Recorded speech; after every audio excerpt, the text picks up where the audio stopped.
Hello everyone, my name is Raul Valentino Jean. I'm a teacher of modern languages and a student of philosophy and linguistics at the State University of Haiti. In life, I have three greatest passions. They are spirituality, philosophy, and language. In this channel, I'm going to be teaching English to the Haitian folks. I'm also going to be teaching Creole to the foreign people in order to delve into the Haitian culture. Along with these, I'm also going to be sharing my experiences as a language learner and all the techniques that I've used over the years. Glad to have you all here. Subscribe to the channel, Self-Taught Polyglot. Thank you. Olá pessoal, meu nome é Alana, eu sou brasileira, moro na cidade do Recife, no estado de Pernambuco e venho através desse vídeo pedir para vocês se inscreverem no canal do meu amigo Valentino.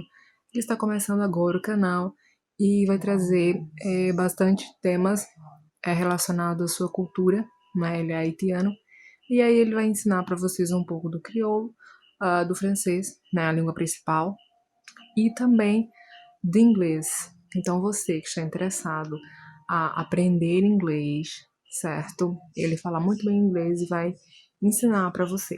Então, se inscreva no canal, atualize as notificações para que você receba, tá?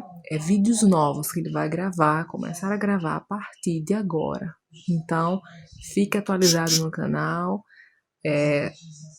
se inscreva no canal para que você possa receber aí todas as notificações, tá certo? Tchau, tchau, abraço. Hola, mi nombre es Josué García Flores.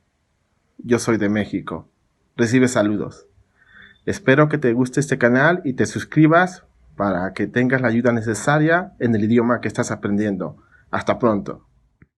Donc, à toujours abonner avec channel là, qui c'est Self-Taught Polyglot, qui a un rapport avec apprentissage langue pour tout le monde qui aime la langue, à tout amateur langue et polyglotte.